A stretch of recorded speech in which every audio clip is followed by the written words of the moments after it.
Hi guys, welcome to my channel, or if you're a returning viewer, welcome back. Today it's gonna be another update video in regards to how I'm doing with my classical slash atelier style art training at home. So as always, I'm gonna start off talking about the drawings I've done, in particular the bark drawings, and then I'm gonna go into the oil painting section with maybe some charcoal drawings in between there somewhere. So if you've seen my other atelier art training videos, you'll know by now that there's always like a failed painting in there somewhere. So today it's gonna be the same when it comes to oil painting, and even with the drawing, as you guys will see later on.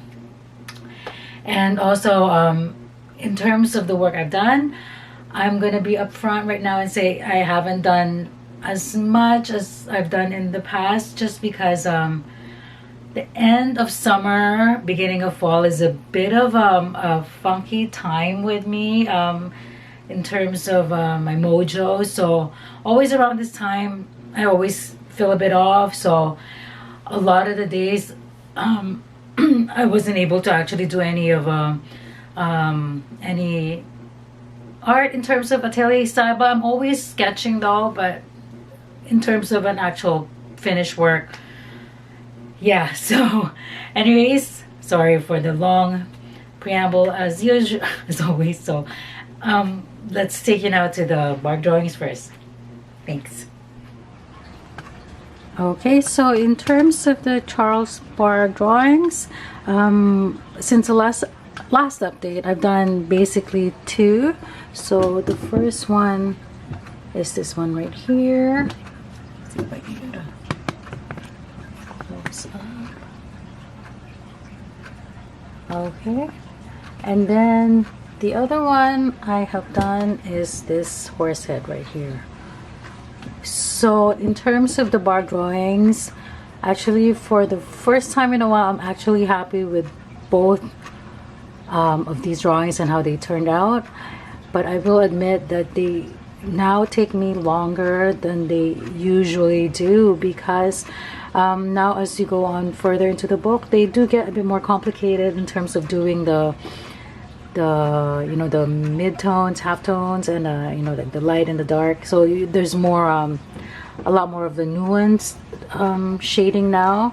So that's why I think this one, even though it's a small drawing, that still took about 2 weeks, and this one maybe about the same time. And I will say that I don't work on them for hours as you would in the atelier school. So sometimes I'd work on them only for about 30 minutes, sometimes you know, an hour and a half. But yeah, so they do take me longer now. But the good thing is that I'm now happier with how they're turning out, so yay. And then the one I'm currently working on is this one right here. So usually what I end up doing with the Charles bark drawings is that like I'll have the book open like this, and I'll either do this page or that page. So like for this one, I decided to do this one, and then like for this one, let me see if I can. So this is the next page. I try to do like one drawing per whole layout, I guess. So like with this one, maybe I'll end up doing this one. So that's just how I work with it. So I don't do exactly all the drawings, but I try to do one from each what am I trying to find, like just this whole layout thing. Okay. That's it. And now we'll go downstairs in my studio in the basement, and I'll talk about the paintings there. So now talking about the oil paintings, I'm gonna insert some pictures right here of a painting that I tried to do of this this head right here, which is actually a foam head I found at the dollar store by us, and I just painted it gray. a mid-tone gray, which I think ended up being a big mistake. So I'll show the picture of the painting here. Anyways, as you guys will probably see about now, there really is no finished painting because I ended up scraping that painting off because I really hated how it turned out. It had no likeness, as you guys will see in the pictures. It had no likeness at all to this guy here, and I just really had a hard time, even though this is in my head I thought this was going to be an easy painting, doing a grisaille, because you know it's just a head with basic features. But yeah, so I ended up really hating that. So what I ended up doing was doing a study first in charcoal. So even that one, I will show you guys the first attempt. Even this one I really hated. Yeah, so just doing the study, I don't know, for some reason I know what I had to do, which is, you know, just look at the basic form and don't get bogged down with the details right away. But my hand would just not follow what my my eyes were seeing for some reason. So I ended up doing another one, and this one I ended up being happier with about. So it's still not perfect, but I thought it the way it read to me was close enough for this one. And I don't know, I mean, it's still not exactly the same, but again, I was getting to that point that I was beginning to really kind of get frustrated, which I didn't really want to do when doing these exercises. I didn't want that to happen to me, so I decided to move on. And if you guys have seen my other my past videos, I tried doing this guy, and that one, you know, the original drawing I did was a failure as well. So I decided to redo this, and the way I did it, I really tried to follow what Nathan Fowkes said in this book, which I really do highly recommend. I did a flip through of this book. It is really great, even just for inspiration. And even though I still have a lot to go in terms of like doing the stuff that he said, I just reading about how he talks about drawing, and just he makes it really sound easy. But although it's not, I mean, just for him it is, but it gives me hope anyway. So the way I did this is basically just how he said it. It's just to simplify, just and this is what I ended up with, which I thought, like, the hair still is not good, but in terms of the feature of the face, I was happy how that turned out compared to before.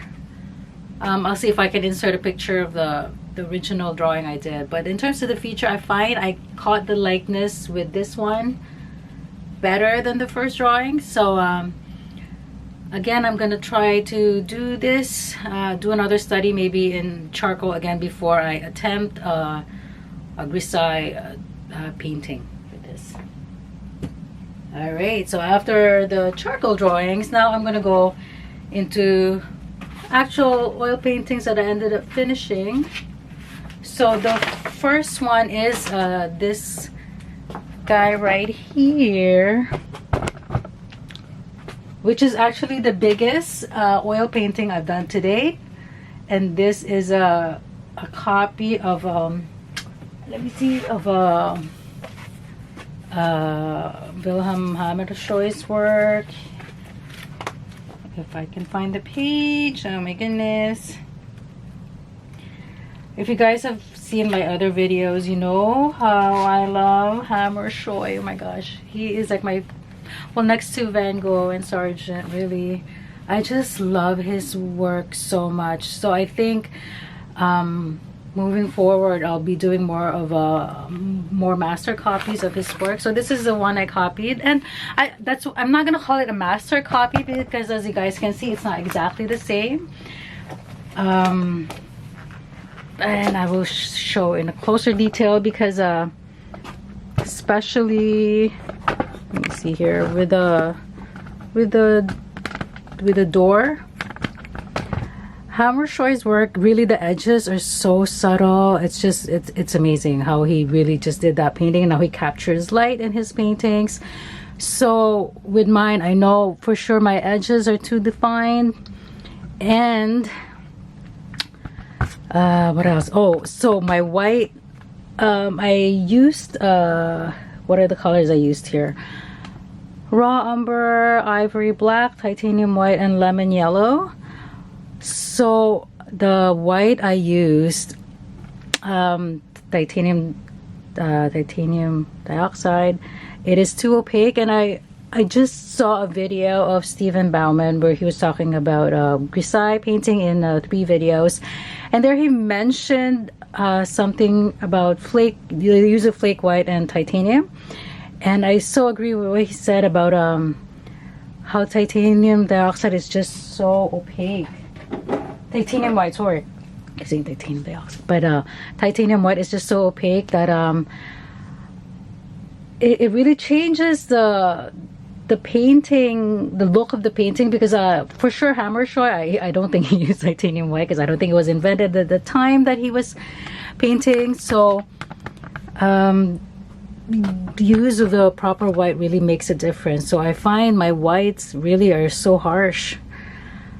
But the reason I ended up really liking this painting is that at the end, from afar, like how it just read to me, I was happy with how it turned out. Like this part here of the wall, these little parts like that, I was happy. I found that kind of captured the texture and the light of the wall that I was aiming for. And yeah, so yeah, but I was really overworking it, I found at one point, so I had to stop. And I saw some videos where a lot of people ask artists how they know when a painting is done. And for me, I find that a painting is done for me when I know working more on it will just make it worse. So that's why with this one, I was gonna try to work more on the door, but I found that the more I just kept fiddling with it, it was getting farther from my vision of how I wanted it to turn out. So I know I had to stop. And also another sign for me that a painting is done is that if I'm really just getting so frustrated that I end up not hating, but I just couldn't work. Like I can't imagine myself working on it any longer. So for me, after that, I know if I start feeling like that, then I know it's time to stop working on it, or even really wipe off the painting if I'm just not really happy with how it's turning out. So that's just how it is. So yeah, so now that talked about the master copy, the next one I did is a still life of just a basic fruit setup here, and I'm gonna insert pictures of the stages of the drawing. So this one, even though it's a really basic painting, this is more of a study using limited palette. So again, I will cite my source, which is this book here. I really use Juliette Aristides' book a lot in terms of just what I want to work on. And this one on page 141, the Zorn palette. So this chart is actually from Michael Lynn Adams' website, which I will link down below if you guys are interested in that. So the limited palette consists of basically just 4 colors. So this is what I use, which is Gamblin, titanium white, Venetian red, ivory black, and yellow ochre. So as you guys will see from the picture, the actual fruit setup, because it's a fake fruits I use, so it's really high chroma, but I wanted to use just the classical limited palette. So obviously it's not exactly the same, but this is the effect I wanted, so that's why I used these colors. And yeah, I'm happy with how this turned out as well. So yep, so that is it for now. Okay, so like I said, moving forward, let me see, moving forward, I'll probably be doing more master copies of Hammershøi, or maybe actually do an interior painting somewhere around our house, because I have really fallen in love with interior paintings and even some architectural stuff. So I'm gonna show you guys this painting of Jacob Collins from this book, and this is really the kind of work I want to be doing. And also more of Hammershøi, like I said, so I'll show you guys the ones I really love.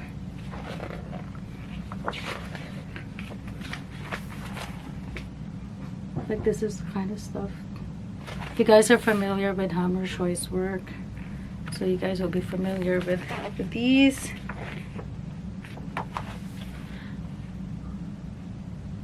I don't know why, I love the melancholy tone of his interior. And also because I do want to try to do a figure painting and portrait painting, I will really try to attempt to do that. In my previous video, I've said my problem of not being able to find a model, so I might end up doing maybe just a self-portrait, which makes it a bit more easier. I have my mirror right here I can use, or just work from a picture. And just to start off, maybe I'll even just start off with like a side view of a person, just to make it easy on myself. And because I know the face would probably be the one that would really be a challenge for me. So just to make it a bit easier, the first one I'm gonna just maybe try to do, like I said, like maybe a side view or something like that. So anyways, that is it for today, and thank you guys if you've made it this far. As always, if you have any questions, please feel free to comment down below, and don't forget to like and subscribe. Bye guys.